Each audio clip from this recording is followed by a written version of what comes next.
Hey, what is going on, guys? RvzStealth here, and in today's video we're going to be breaking down the patch 10.5 tier list for all roles. So if we jump right into it, starting off with the top lane here, lots of different indirect changes to top lane champions here in 10.5. Ravenous Hydra got a really nice buff in this patch. Lifesteal got increased on that item. Titanic Hydra also got a buff in this patch, increased the damage on that. So a couple of different champions are going to be moving up due to those changes. Fiora and Camille are two of the best Ravenous Hydra users in this patch right now. They tend to go for that item pretty early on in their build path. A lot of Fiora players even rush it. So the buffs are going to be really nice for those two champions here in 10.5, and they were very close to S tier in previous patches, so it's going to tip them over the edge into S tier for 10.5. Now with those Titanic Hydra changes, really nice for both Shen and Kled, and I think that Shen is going to be a pick in this patch here to where he's going to be very sleeper OP. So if you're looking for a really good top laner in the current meta who's never banned, never really picked, you're going to get him every single game, look to pick up Shen, because with the Sunfire Cape buffs in last patch and now with the Titanic Hydra buffs in this patch, he's just gotten a lot of really good indirect changes. Now both Ornn and Set did receive direct changes here in 10.5. I don't think they're going to be quite enough to drop them out of S tier though. If they do, they'll still be very high A tier picks, but I'm going to leave them in S tier right now. They're still going to be very strong picks here for 10.5 that you can play. So if you're playing them in previous patches, don't worry too much. They're still going to be pretty strong picks here for another patch. And then one adjustment to the S tier due to changes in last patch is Maokai moving up into S tier. Now you could argue for sure in 10.5 that Maokai is now the #1 tank you can play. With Ornn getting hit with those nerfs, with Maokai getting indirect buffs in last patch, he's a really good pick right now for solo queue. So if you're looking for a tank to add to your champion pool for the top lane, I would definitely add Maokai.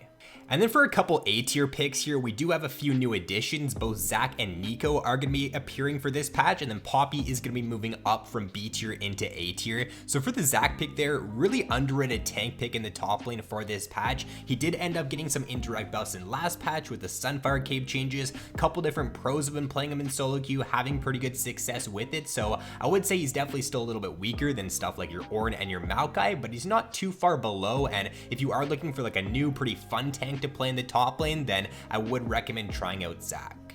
For the Nico pick there, lots of really good direct changes in 10.5. So got a shield increase on her ultimate, the base and the AP ratio got increased. AP ratio got increased on her E. Her attack speed and her attack speed scaling got increased in this patch too. So some really nice changes there to Nico, and she's always been a pretty niche top lane pick. We don't see her played too much, but really good pick into a lot of melee top lane champions. Very difficult for any melee champion to get on top of Nico and burst her out. She just has really good kiting potential against melee picks. So with the buffs in this patch, especially with the buffs to the shield on her ultimate, she's an even better pick into those champions. And then Poppy's going to be moving up due to other champions moving up on the tier list as well. So because Fiora and Camille are going to be moving up in this patch, they're going to be seeing a lot more play. More players are going to be picking them up because of the Ravenous Hydra changes, and therefore it makes Poppy an even better pick, because already in 10.4, she's a really good pick into Fiora. She's a really good pick into Camille. Can also do great into things like the Yasuo that we see a ton in solo queue. Can do pretty good into the Jax and the Riven as well. So I think Poppy, one of the most underrated top laners here heading into 10.5. So if you are looking for a champion who can do a great job at countering a lot of the meta picks here, then consider adding Poppy to your pool. Alright, so that's all for the notable top lane changes. Let's head over to the jungle now, and there's not too many changes compared to the top lane for the jungle in 10.5.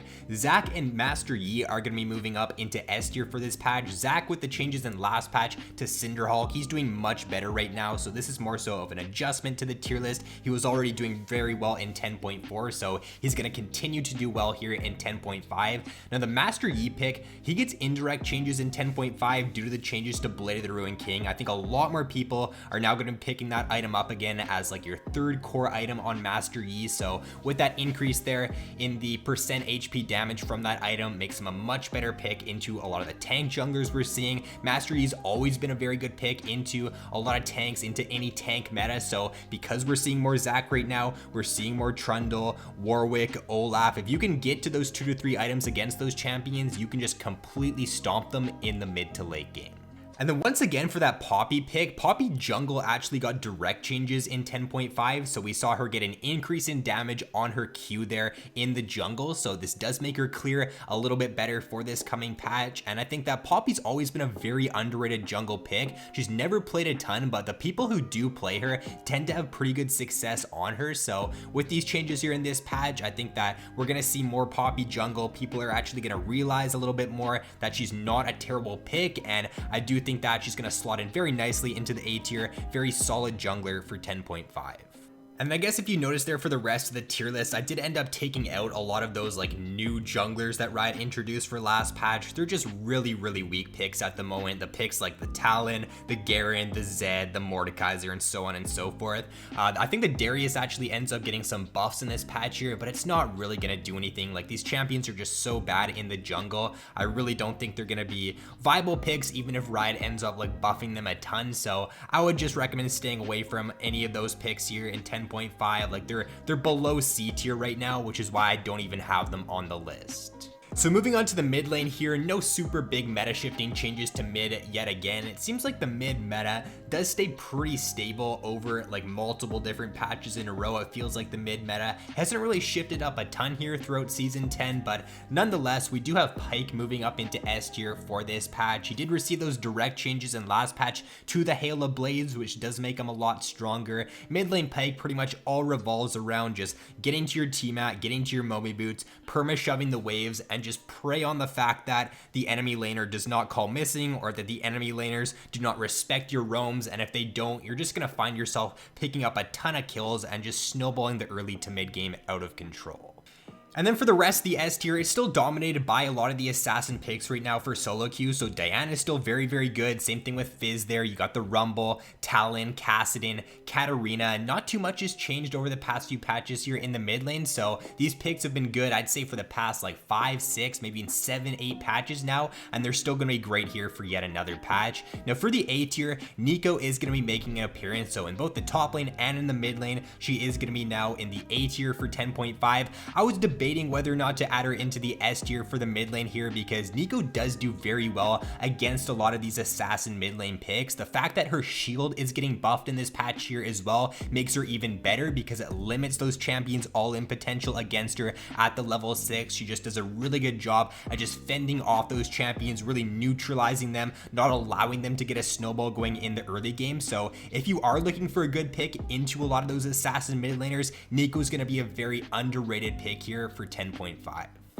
So let's make our way down to the bot lane now, first taking a look at the AD carry role. Now just take note, there's a lot of different champions now in both the S tier and in the A tier. I think this role is very balanced at the moment in terms of just all the AD carries being on a similar level. I still think the role is one of the weaker ones in the game. I don't think it's the best, but all the AD carry picks right now, I just don't think there's any of them that are way above the rest. Like, there's a couple right now in the S tier, being Senna and MF, that I'd say a little bit above the rest, but other than that, there's not too many that are super strong. There's also not too many that are extremely weak at the moment. Just notice there's no champions now in the C tier for 10.5.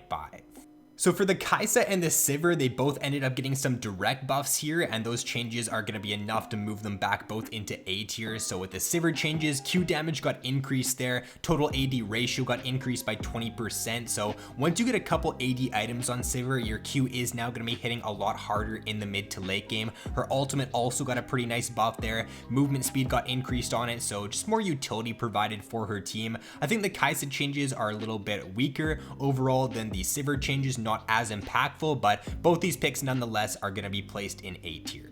And then for the Kalista pick, she is going to be placed in A tier for 10.5. So this champion has generally been pretty weak over the past couple of patches, past couple of metas, but due to different direct and indirect changes, she's been performing a lot better in solo queue over these past few patches. She ended up getting some really good indirect buffs in last patch due to the Hail of Blades buffs. Those helped her out a ton. Back in 10.1, she got some buffs to her base stats, and that's really what kind of started it all to bring Kalista back up into power. that's when she started to perform a little bit better in solo queue, and with certain other AD carries seeing a lot more play as well right now that Kalista does well into, things like the Ezreal, that makes her better because we're seeing Ezreal a ton. He's got like a 30% pick rate, and that's one of the better matchups right now for Kalista. We're also seeing quite a bit of Lucian, Kai'Sa, Aphelios. Those are pretty good matchups right now for Kalista. And just the fact that aggressive supports right now are still being played quite often in the meta. We do have Blitzcrank, Leona, Nautilus being played a ton at the moment. So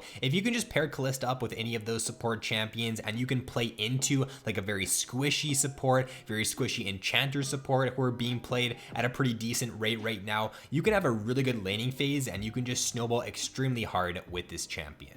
And then for support here to round out the video, nothing really going on for the support role in 10.5 other than the fact that we do see Sona ended up getting some buffs in this patch, which is going to bring her back up in power. In last patch, she actually was pretty much like a B tier pick. She wasn't performing very well, but with the buff she did receive here back in 10.5, it's basically reverts on the changes that she ended up getting in last patch. She's now going to be back in the A tier. Alistair's going to be moving up into A tier for this patch. He ended up getting some direct buffs to his base stats.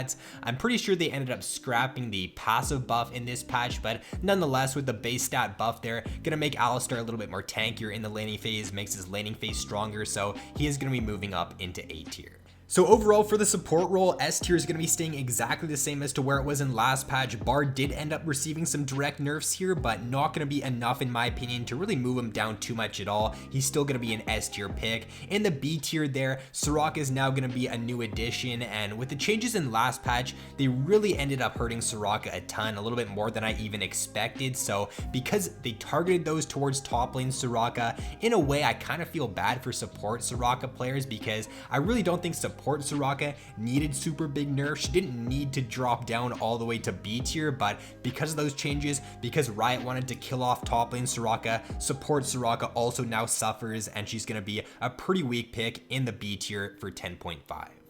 So that's going to be all, guys. That's going to round out the video. So hopefully this does give you a pretty good idea of what you should be prioritizing here for the coming patch, what's going to be good, what's going to be weak for solo queue. So if you guys did enjoy this video, be sure to drop a like and subscribe if you have yet to already. So thanks for watching.